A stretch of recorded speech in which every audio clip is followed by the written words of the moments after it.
Hey, Larry. Good to see Hey, you. how's it going?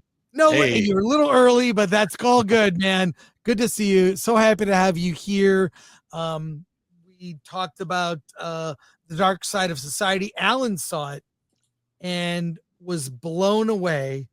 It made me, you know what I had to do? Let me try to explain a little bit about this movie.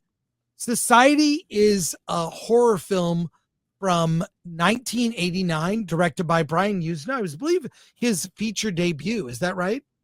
I believe that's correct. So Society was Brian Usna's feature debut. It featured the crazy special effects of Screaming Mad George.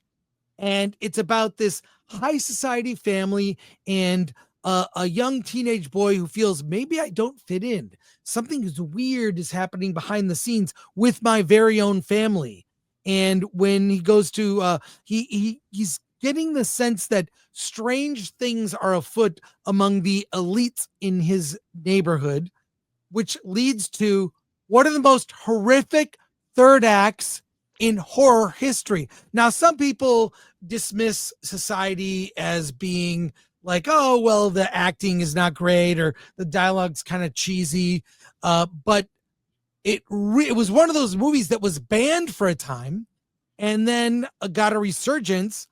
And then people saw it and realized the writer, Zeph, wrote under a pseudonym. The screenwriter of the movie, it was co-written. One of the screenwriters, Zeph, wrote under a false name for reasons. And that's what your documentary, The Dark Side of Society, goes into. Sorry, Larry. I'm like taking. Yeah, no, you need that context. Believe me. Yeah, the context needs to be there. And look up this movie, Society. And I do want to watch the trailer for the doc. But tell us in your words. Did I get that right? Mostly, for the most part, yeah. Society back in '89. It's one of the reasons I'm a filmmaker today. You know, me and my buddies would go after school. We check out Society, Bride of Reanimator. You know, Evil Dead. So we really love that stuff. But the documentary, what it's about is my partner Zeffie Daniel. Back in the '80s, he was known as Woody Keith, and he was one of the screenwriters of Society along with his partner Rick Fry. They wrote Bride of Reanimator. They wrote Silent Night, Deadly Night 4, a lot of classic movies. So when I got the chance to work with Zeph, one of the first things I'm doing is I'm asking all these questions about how cool it was to make Society a Screaming Mad George. And he comes out with this story, man. And, I'm from Malvern, Texas, so I'd never heard anything like that. But he told me this really unbelievable story.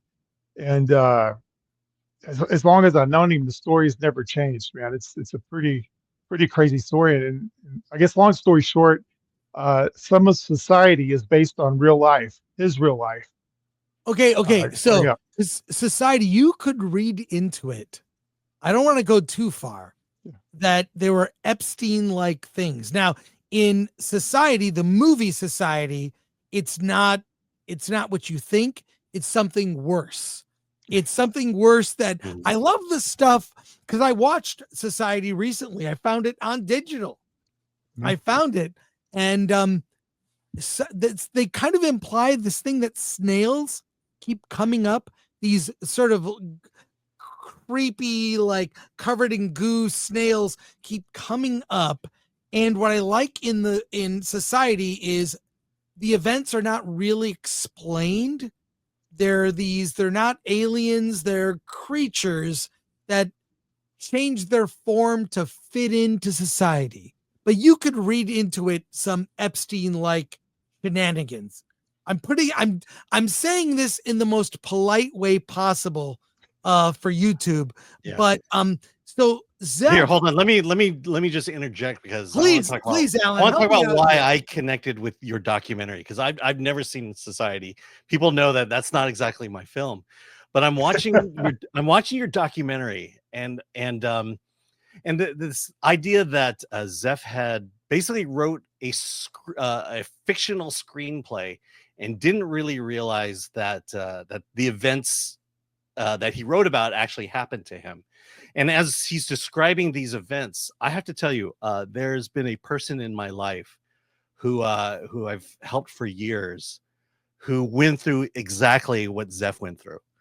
And it was just like, I'm listening to Zeph's story unfold, and it's like, this is exactly what happened to my friend.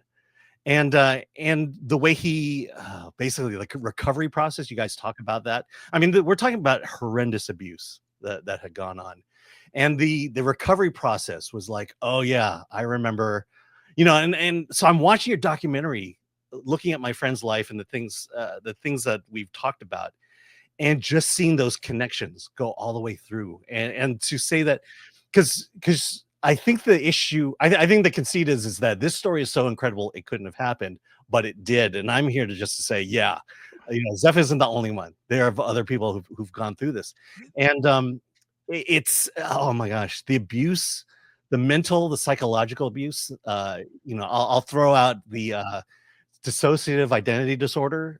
All real and all happened. And that's that was the part of my friend's life that I had to work through, was the whole DID thing, because that was outright freaky. Now, Larry, the documentary is out this week. Is that right? Yeah, it came out the 13th, was yesterday. Awesome. And it's available Amazon, Apple, wherever you like to stream your goodies. Well, it should be there. I want to talk about it more. It's the audience doesn't know what we're talking about. Well, they need to see. Let's watch the trailer together, and then we'll talk about it on the other side. But the whole thing, I mean, this is a decades long, from the movie Society, which was controversial, and now there's the real behind the scenes of what inspired this horror movie, which is even more bizarre. And this is Society is considered one of the bizarro horror classics, because there is image. I guarantee if you've not seen Society, you've seen the image of a man whose face is on a butt. He's literally a butt head.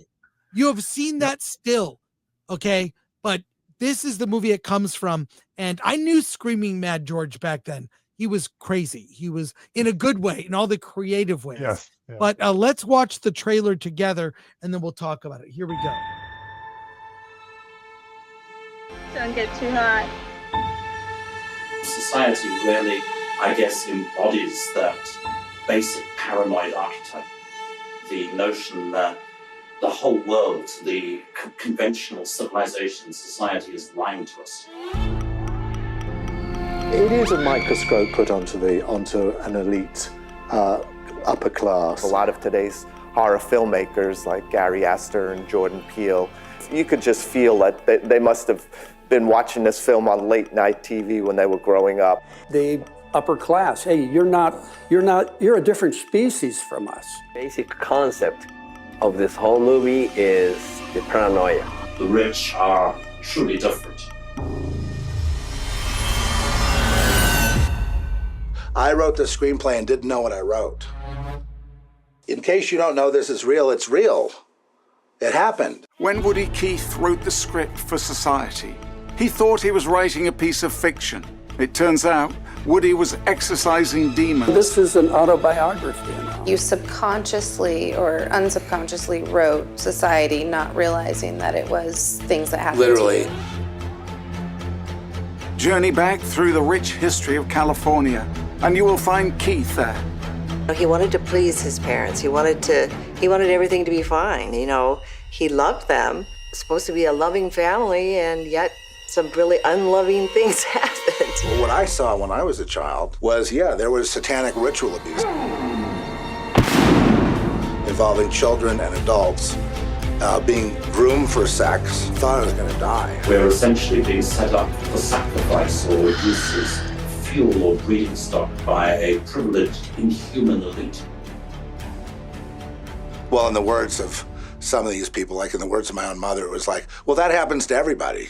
If you've got so much money, so much time to waste, what are you going to do? You're going to sort of exercise probably the worst tastes and the worst sort of extremes that you're ever going to go through.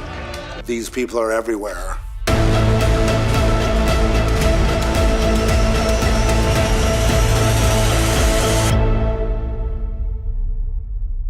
Everyone knows that story is real.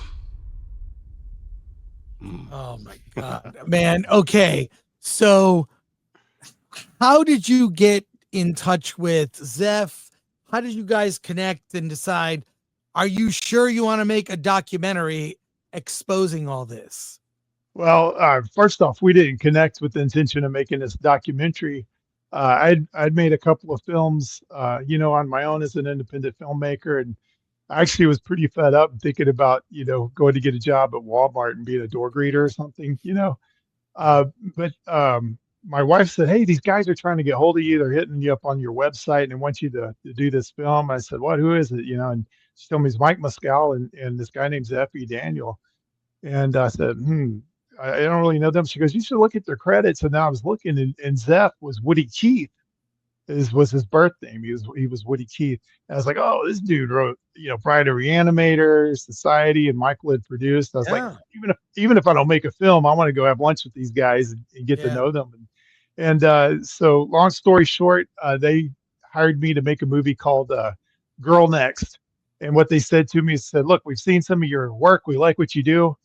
And we have our own money. We don't want to answer to anybody, and we don't want to pull any punches. And we think you're the guy." I said, "I'm the guy." And so we went and we did Girl Next, and we had so much fun doing that. We decided to found a company called Crazed House, and we were going to keep making movies that didn't pull any punches, and just try to set the bar really high and have a lot of fun while we're at it.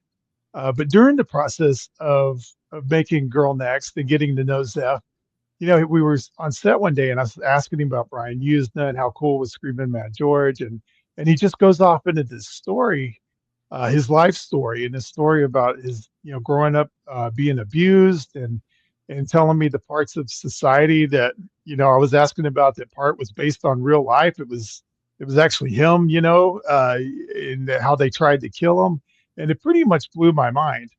And I didn't even really know what to say, man. Like I said, I'm from a small town in Texas. I remember when I got to LA and found out Kevin Spacey was gay, I was like, what? I was pretty naive. But over the years, we continued. We made Girl Next, made The Quantum Devil. And when we got done with The Quantum Devil and we came back from Serbia, our producer, Loris Kirchi, said, we should take that rebate money and we should do Zeph's story. I was like, "Oh, that's a pretty good idea." And they're like, "Yeah, let's do it." And then you're going to direct it. I'm like, "What?"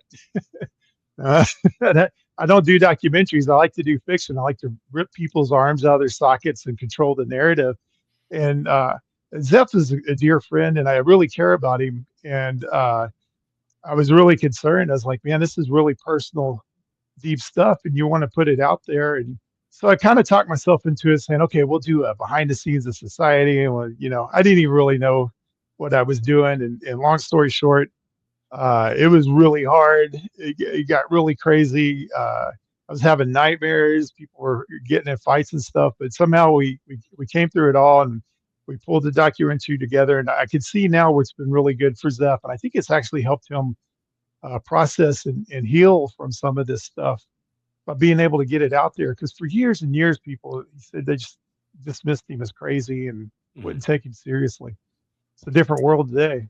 I mean, certainly people using fiction to tell a story about their own life and, making up fake details. But who would think that this story would be a fictionalized version of real life? Obviously, the elites are not snails that morph and combine. And what was this term that was used? Shunting. The shunting. What the hell is even that? I was watching the comments and stuff yesterday as the movie was coming out, and some dude put a comment. He's like, "What? The shunting was real?" Yes. I mean, it is the chat's on fire with lots of comments. Yeah. We'll get to questions for you from the chat. Alan, anything before we go to comments from people here? People are kind of blown away that this thing came together. Yeah. All I'll say is, like I said, I had a friend who gone through all this, and to find out that they weren't the only one, and that there are others, and that for Zeph to come out like this is, that's the main reason why I'm all over your film, and why I highly recommend it. Well, it's a heartbreaking story. I'm sorry. Mm-hmm. Yeah, no, absolutely. Go on. heartbreaking, and I feel like your documentary is the tip of the iceberg. We know from just current events that this kind of thing is more prevalent than any of us realized, and the fact that it was fictionalized in a horror film from 1989 is just bizarre. And here, only now, it's like, oh, I mean, I don't want to keep bringing up Epstein, but there are Why not? Come on. connections. Yeah, he's not coming after you. No, but there are connections, or similarities. We have Well, I think it's so many questions from the chat. We have over I'll just say, 2,000 people watching live. Yeah, I'll just say real quick. It's not that he wrote a fictional.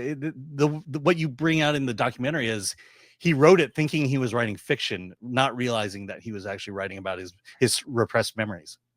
Well, that's one of the things that I thought was really interesting, and I wanted to touch on because as long as I've been acting and doing filmmaking, when I started out, I worked a lot with Michael Biehn, and I was apologizing for being screwed up. He's like, but dude, everybody in this business is screwed up. It's part of the way of dealing with it. And then you always hear people talk about, write what you know. And the interesting thing, what I found with Zeph, especially from working with him and working on Girl Next, and then the things we've done together and reading, he's written several novels, and he has his own voice for sure and his own style. But where that comes from is how he was brought up and the terrible things that happened to him. And the fact that they drugged him, they sent him to rehabs, all kinds of terrible things. And he was convinced that all that shit was in his head. And then he goes and he's writing the script, and he really felt bad while he was writing the script. Like he would lock it up because he was scared of it. He felt like he was doing something naughty. And so they go out, they're making the movie. He has no clue what's going on. And then he gets this phone call in the casting office, and this lady, she goes, "It's all true. The script, everything, all of it." And then he snapped. Something made him snap, and he realized it, and he freaked out. And then Yuzna came in, was like, "What's going on?" And Zeph was, he's just really upset. He's like, "Look, if this movie's going to upset anybody or something, we'll just shut it all down." And then Zeph snapped out. "Oh, no, let's don't do that." And they moved forward. But that's fascinating to me, because we all pour our own who we are into our art and our writing and our filmmaking, and it's a way for dealing with things. But I really admire Zeph for going through that and doing what he did, and look at him today, man. He's overcome that stuff. He's still writing, he's still making movies, and he's an inspiration to me. And I hope that other people that have gone through similar things will find it inspirational to them too, and say, "Hey, man, I can get up tomorrow. I can do something cool. Let me write my book, make my movie." We have over 2,000 people watching live here. I want to get to as many questions as I can. Not going to be able to get to every question. There's too many, but let's start here. Alan, if you would. Yeah, ADL is 24. How did Mr. Carrell first become exposed to the film Society before learning the story behind the film? What was it that intrigued him and his friends to see it over and over?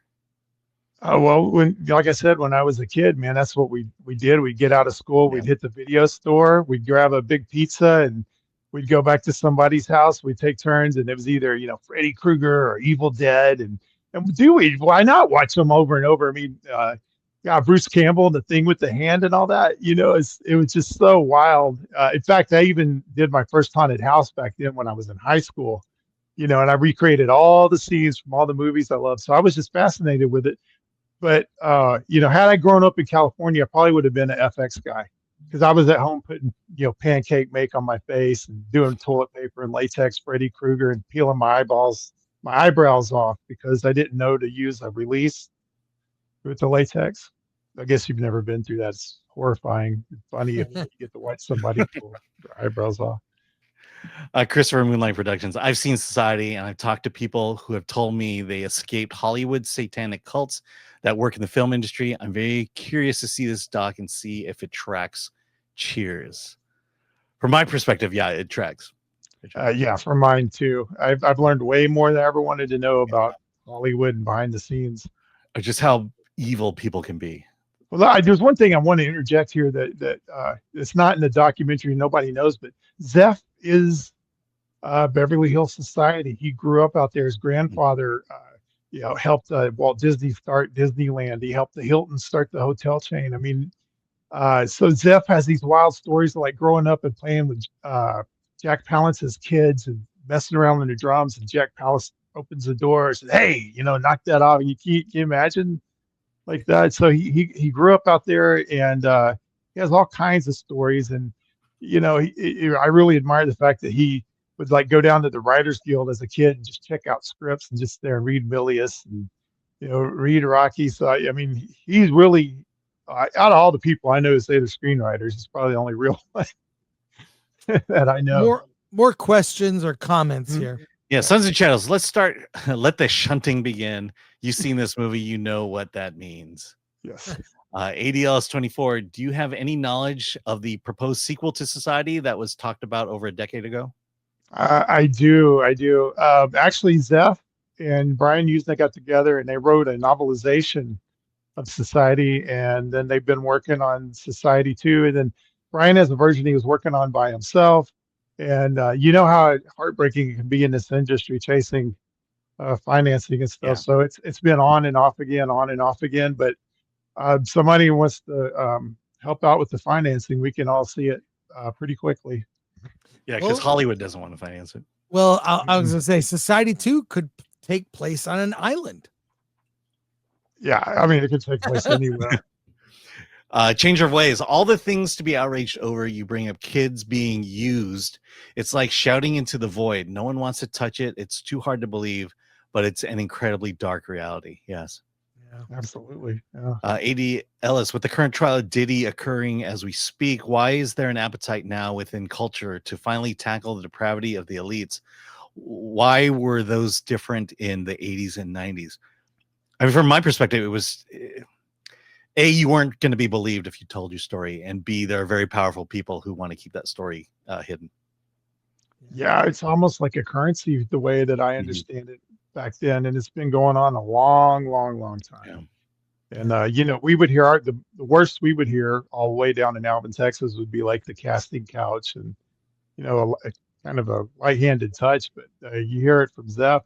But the thing is, Zeph wasn't the first time I heard that. Like I said, when I went out there and I worked with the Beans on some films and met some people, and I learned all about the ugly truth out there, and Mercury retrograde is real. All right, Razorburn. Question for Larry: what is your favorite genre of horror? Mine is sci-fi horror, like Alien and The Thing. You know what I like? I like good movies. Even they don't necessarily have to be horror. They just have to be good. I like to watch something that, like, a few minutes in, I've forgot about my shitty day, and I'm just like on the edge of my seat, and I'm standing up yelling at the TV. Some movies that do that are like Aliens and, like I said, Evil Dead. I mean, it was almost like audience participation with my buddies, So I like really good movies. Bush and Ryukat, what's worse, Society or The Purge? It's two different flavors of ice cream to me. You know what I mean? The Purge is an updated, kind of a totally different subject, and then Society is what it is. Yeah. Classic. It's like looking at the past and looking at the future. Yeah. Solomon Thorne, greetings, Sir Larry. Any advice for beginning filmmakers? Oh yeah. Go out and get on any film set you can, do whatever you can, run coffee or whatever, and just work hard and pay attention and learn, and just don't quit. I mean, that's what I did. I was actually talking with Zeph, I went out to California and worked on a couple of films, and I lived out of my car, and I had a jar of peanut butter to eat for like a week. But I was happy to do it because I was learning, making, and connections are everything. That's another thing I'll tell you is that it really is who you know sometimes. Mm-hmm. JP2RX, this shit is crazy. Yes. Sons and Shadows, any chance for a physical media release? Yeah, I think so. I think they're going to do actually kind of like some kind of Blu-ray collector's edition and do some nice stuff, put some extras in it. And what's your website again? What is it? It's www.crazedhouse.com. Nice. Because you can go there to get all the info, right? Yeah, Like and, it's yes, yep. And you know, it's a work in progress, but we actually have started our own Crazed House distribution because we got totally screwed over. Like the Film Threats Best Indie Horror of 2024, or one of them, The Quantum Devil, was Yeah. totally off, and we never got a dime from it. And I was like, oh man, this movie made me cry when I found out we won something. And so we have our own distribution company, and we're handling our own properties and stuff there.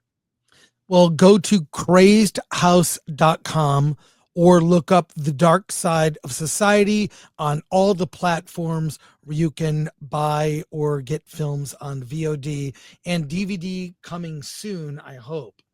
So Yeah, for sure, Blu-ray on Darkside for sure. Probably DVD too. Oh, that's great. And if you really Larry, want one, just email me and I'll burn you one.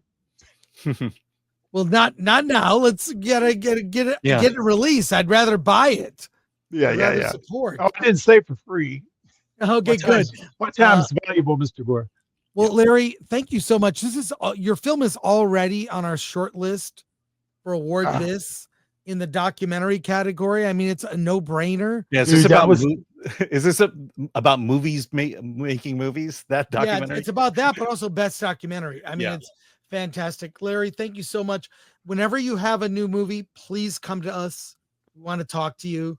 Oh, no, Film Threat's our first stop. Every time we have a release, the first thing we do is email you guys and try to get the ball rolling there, because that's where you start at if you're serious. Film Threat. Larry, congratulations on the documentary. Everybody check it out. The Dark Side of Society. It makes a great pairing with Society. Watch Society, then watch the doc. You will learn a lot. Larry, thank you so much. Have a great day.